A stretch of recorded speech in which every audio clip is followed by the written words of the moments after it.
하나님 말씀 함께 나누겠습니다. 하나님의 말씀입니다. 경청하십시오. 하나님이여, 내 마음이 확정되었고 내 마음이 확정되었노니 내가 노래하고 내가 찬송하리라. 내 영광이 깰지어다. 비파야 수금아 깰지어다. 내가 새벽을 깨우리로다. 주여, 내가 만민 중에서 주께 감사하며 뭇 나라 중에서 주를 찬송하리다. 아멘. 여러분 혹시 지게 아시나요? 지게. 지게를 직접 접으신 분 계신가요? 우리 자녀들은 아마 지게 잘 모르는 자녀들도 있을 텐데, 지게 한번 사진 보실까요? 추억의 지게입니다. 엄청난 짐을 지고 계시죠. 이야, 대단하다. 근데 요즘 우리 자녀들은 저런 걸 보고 뭐라 그러죠? 엄청난 걸 보면 와, 대박. 우리 자녀들 또 다른 언어가 있죠. 깜짝 놀랄 만한 일을 딱 보면 뭐라 그러죠? 헐. 그렇죠?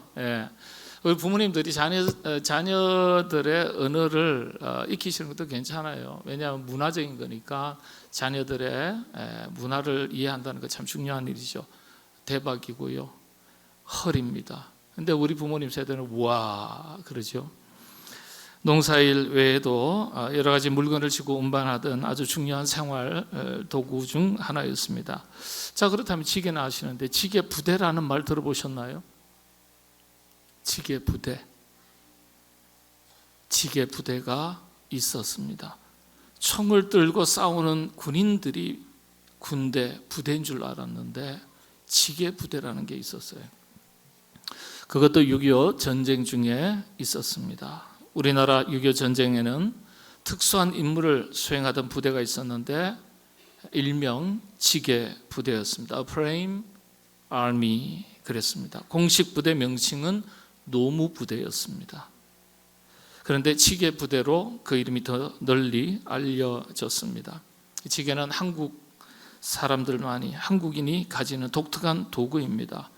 이걸 영어로 표현할 길이 없어가지고 미군들이 볼 때 지게 모양이 A자, 영어 알파벳 A와 비슷하게 보인다고 해서 그래서 A-frame 그랬습니다. 그래서 A-frame Army, AFA 부대 그렇게 이름을 붙였습니다. 특수 임무를 수행하는 부대라고 했는데 총이 아닌 지게를 가지고 임무를 수행하는 부대였습니다. 전투를 직접 수행하지는 않았지만은 정말 없어서는 안 되는 부대였습니다. 바로 보급품을 운반하던 부대였기 때문입니다. 여러분들 군인들이 높은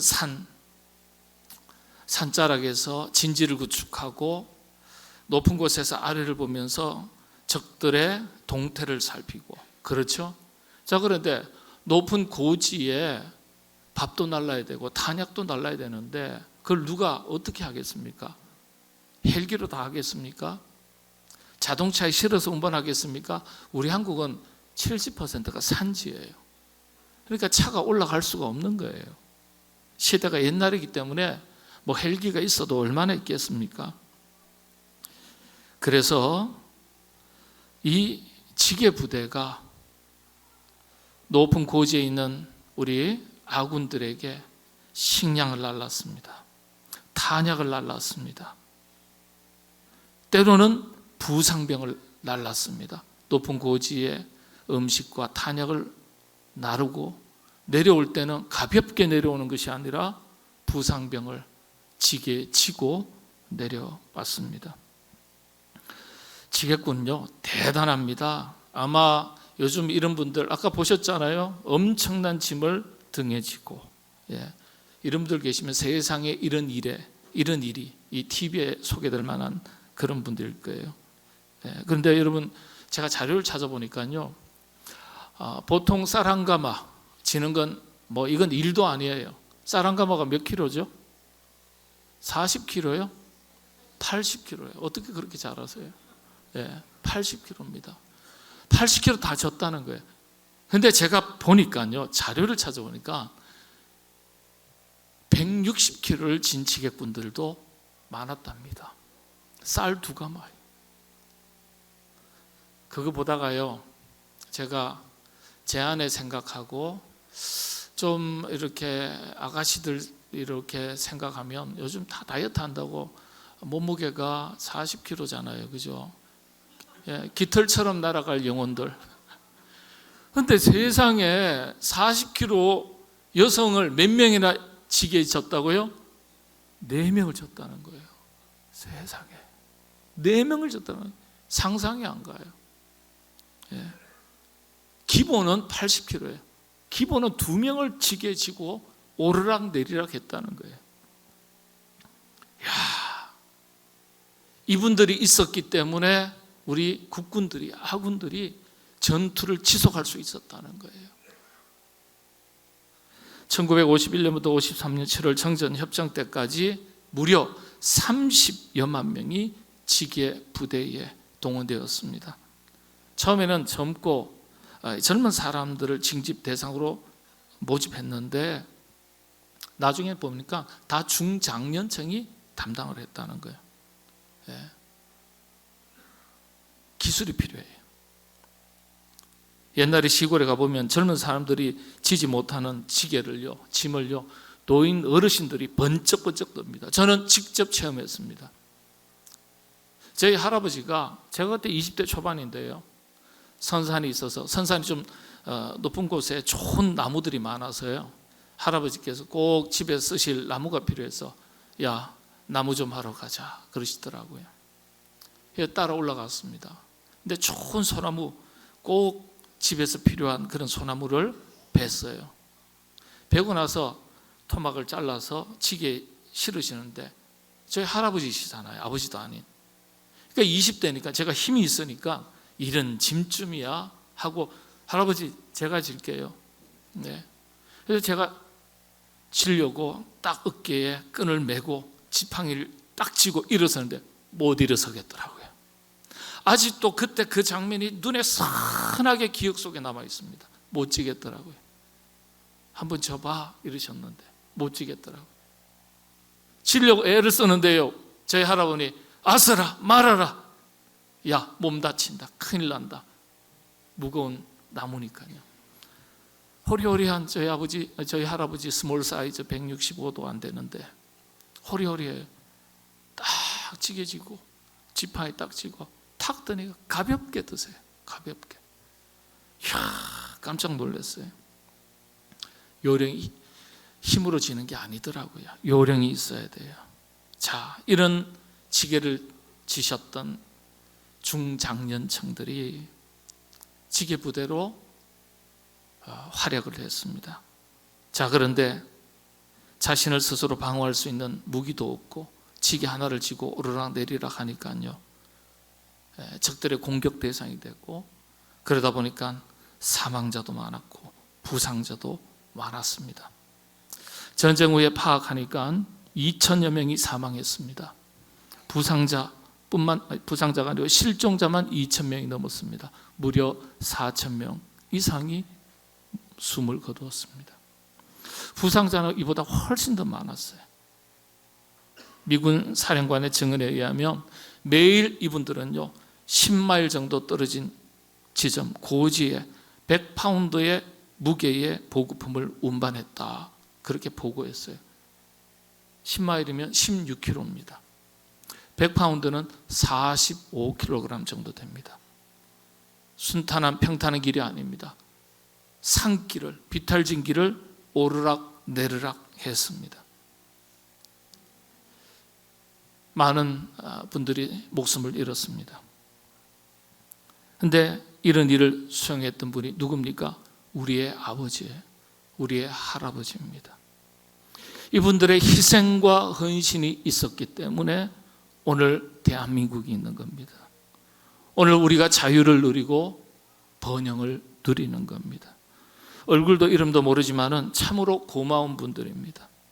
이분들에 대해서 감사한 마음을 가져야겠습니다. 제대로 된 장비도 없었죠. 보상도 받지 못했습니다. 이유는 전쟁에 참가했지만은 직접적인 전투 요원이 아니었기 때문에 노무자였기 때문에 지금도 여전히 국가 유공자로 인정받지 못하고 있습니다. 그럼에도 불구하고 우리는 분명히 알아야 돼요. 그 희생과 헌신에 감사한 마음을 가져야 합니다. 하나님께서는 우리에게 은혜를 주실 때 다양한 통로를 통해서 은혜를 주십니다. 오늘 우리 자신이 있기까지, 그리고 우리 자신이 살아가는 삶의 현장이 우리에게 주어지기까지 다양한 은혜들이 있습니다. 어떤 은혜들입니까? 하나님의 은혜는 우리의 부모님을 통해서 우리에게 주어집니다. 그래서 하나님의 은혜와 함께 부모님의 은혜가 있는 겁니다. 스승의 은혜가 있습니다. 이뿐만이 아니죠. 이름도 얼굴도 모르는 수많은 사람들이 우리가 속한 공동체를 지키기 위해서 자신을 기꺼이 희생하고 헌신했던 그 은혜들이 있습니다. 이런 수많은 은혜들 속에서 오늘 우리가 살아가는 것입니다. 우리 그리스도인들은 이 모든 것을 하나님의 은혜라고 말하죠. 하나님의 은혜는 다양한 손길들을 통해서 우리의 아버지, 우리의 어머니, 우리의 할아버지, 우리의 할머니, 그 이상의 선조들을 통해서, 이웃들을 통해서, 가까이 있는 선생님을 통해서, 많은 분들의 손길을 통해서 하나님의 은혜가 우리에게 공급이 됩니다. 중요한 것은요, 이 은혜를 알고 감사하며 사는 것이 중요한 일입니다. 이것이 인간의 마땅한 도리입니다. 배은망덕이라는 말이 있죠. 국어사전에 보면 남에게 입은 은덕을 저버리고 배신하는 태도가 있음, 이렇게 뜻을 풀이했습니다. 한마디로 은혜를 모르고 산다는 것입니다. 하나님을 사랑하고 이웃을 사랑하라는 주님의 말씀이 무엇입니까? 하나님의 은혜를 알고 감사하는 것에서부터 하나님을 사랑하는 것이 시작된다는 의미입니다. 이웃을 사랑하는 의미 역시 마찬가지예요.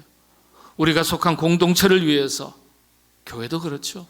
나라와 국가, 민족도 마찬가지예요. 자신을 기꺼이 희생하고 헌신한 사람들의 그 정신과 삶에 대해서 그 은혜를 기억하고 고마움을 가지는 것에서부터 이웃 사랑이 시작되는 것입니다. 여러분, 은혜가 은혜인 줄 모르고 사는 것이 불신앙입니다. 은혜를 입었음에도 불구하고 고마운 일을 고마운 일인 줄 모르고 사는 것이 배은망덕한 것입니다. 불신앙과 배은망덕이 따로 없습니다. 오늘 우리가 있기까지 수많은 은혜들이 있었음을 기억하고 항상 감사하며 살아가야 하겠습니다. 여러분, 그렇게 살아가시게 되기를 바랍니다. 특별히 우리 자녀들이 부모님의 은혜, 스승의 은혜만 기억할 것이 아니라 하나님의 은혜는 물론이요, 우리나라, 우리 민족이 오늘에 있기까지 기꺼이 자신의 생명을 희생하고 헌신했던 어버이 세대들이 있다는 것을, 믿음의 선조들이 있었다는 것을, 그리고 이 땅에 이름도 얼굴도 모르지만은 우리의 조상들이 있었다는 것을 기억하고 그 은혜를 감사할 줄 아는 자녀로 자라가게 되기를 바랍니다. 이 시대의 마지막 선지자라고 일컬음을 받았던 에이든 윌슨 토저 목사님은요, 이런 글을 남겼습니다. 나는 진짜인가 가짜인가 라는 제목의 글에서 우리가 겉으로는 표현하지는 않지만 속으로 동경하고 사랑하는 것이 무엇인지를 알게 되면 우리가 어떤 존재인지를 알게 된다 했습니다. 그러면서 참된 영성의 척도, 기준을 이렇게 이야기했습니다. 땅에 있는 것이 아니라 하늘에 속한 것을 얼마나 갈망하고 구하고 찾느냐. 땅의 것을 구하고 찾던 것에서 하늘의 것을 먼저 찾고 구하는 것으로 바꾸는 것이 참된 영성이라고 설명을 했습니다. 자, 그런데 이 설명이 사실 성경 말씀에 기록되어 있습니다. 참된 영성, 믿음의 기준, 척도가 되는 말씀, 이사야서 40장 31절의 말씀입니다. 우리가 너무나 잘 아는 말씀인데 그냥 읽고 지나갈 때가 많습니다. 오직 여호와를 앙망하는 자는 새 힘을 얻으리니 독수리가 날개 치며 올라감 같을 것이요 다른 박질을 하여도 곤비하지 아니하겠고 걸어가도 피곤하지 아니하리로다. 아멘. 오직 여호와를 앙망하는 자는 새 힘을 얻게 된다. 우리 한글 성경에는 이렇게 기록되어 있습니다. 번역되어 있습니다. 그러나 히브리어의 원문은 조금 다릅니다. 어떻게 번역되었을까요? 어떻게 원문에 기록되었을까요? 이렇게 기록되어 있습니다. 오직 여호와를 앙망하는 자는, 한글 성경에는 새 힘을 얻으리니 했지만 원문에 이렇게 되어 있습니다. 오직 여호와를 앙망하는 자는 그의 힘을 새롭게 바꾸어야 할 것이다. 그의 힘을 새롭게 바꿔야 할 것이다. 정확한 히브리어 원문입니다.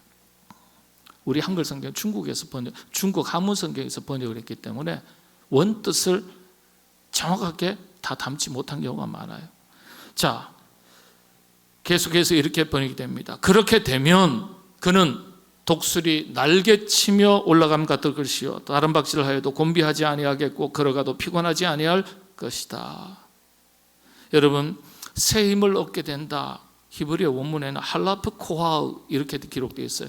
코어 힘을 기르라, 그런 말 듣죠? 코어 힘.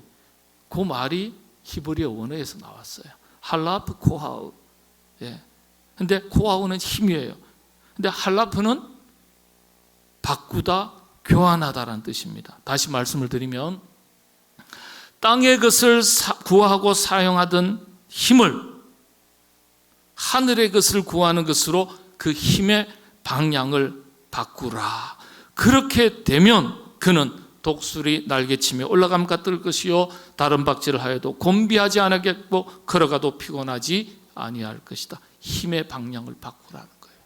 우리가 가진 힘의 방향을, 땅의 것을 얻고 찾고 구하는 것에 쏟았던 그 힘을, 방향을 바꾸라는 거예요. 그렇게 되면 우리가 힘을 얻는다는 거예요. 참된 영성의 척도라고, 이것이 참된 영성의 척도라고 토저 목사님은 성경 해석을 기준으로 다시 이렇게 설명을 했습니다. 그러면서 하늘의 것을 향할 때 첫 번째 우리가 주목해야 될 것이 바로 구원의 은총이라고 했습니다. 그 앞에서 우리가 얼마나 감사한 마음을 가지고 살아가느냐, 이것이 이후에 그리스도인의 모든 삶의 태도를 결정짓는다 했습니다. 맞는 말이죠. 영원한 생명의 선물, 구원의 은총 앞에 감사를 모르는데 어떻게 그 다음 단계로 신앙생활이 성장하고 성숙해질 수 있겠습니까? 그래서 감사를 신앙생활의 척도라고 말하는 것입니다. 하나님의 품을 떠난 인간은요, 항상 결핍된 존재로 살아갑니다. 그래서 항상 우리 인간은요, 자기 욕망, 욕구 충족이라는 본능 속에서 갇혀서 살아갑니다. 채워도 다 채워지지 않는 욕심에, 그래서 휘둘리기 쉽습니다. 그래서 수많은 것을 이미 얻고 누리고 살아도 항상 부족한 것이 먼저 보입니다. 있어도 불안합니다. 많아도 불안합니다. 욕심은 끝이 없습니다. 그래서 감사가 쉽지 않아요. 여러분, 어느 정도 가져야 만족하고 감사하시겠습니까? 성경 말씀을 기준으로 하면 끝이 없습니다.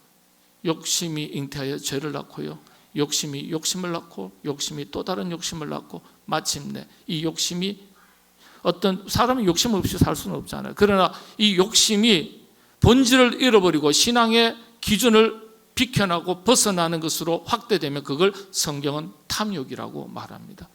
욕심이 과하면 탐욕이 돼요. 결국은 이 탐욕이 우리를 사망으로 이끄는 거예요.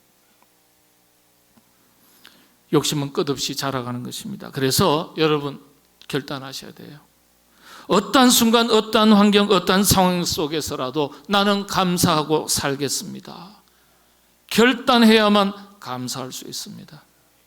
사실 이것조차도 쉽지 않은 일입니다. 그러나 그렇게 노력하셔야 합니다. 감사하며 살겠습니다.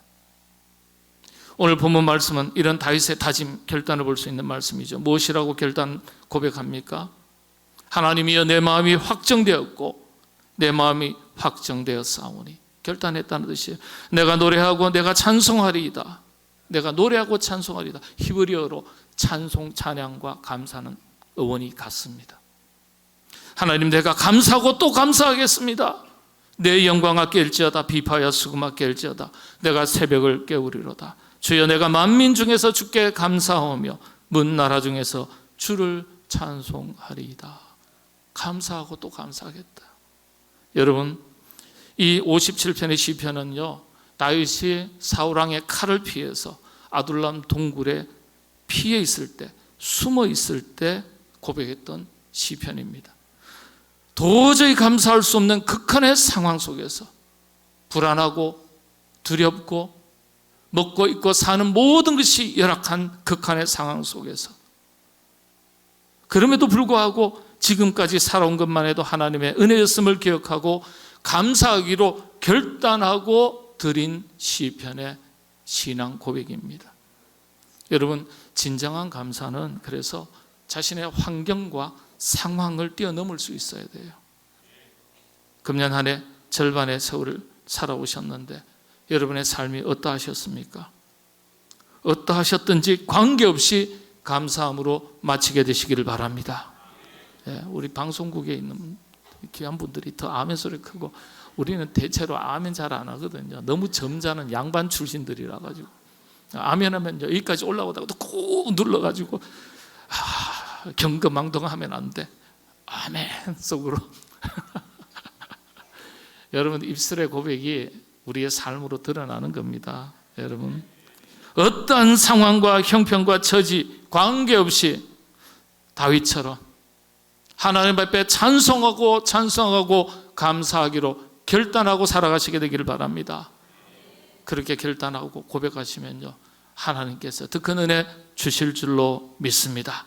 그런 마음으로 여러분, 이 한 해의 절반을 마치시고 이 한 해의 남은 절반을 믿음 가운데 아름다운 신앙의 고백을 가지고 힘있게 출발하시게 되기를 바랍니다.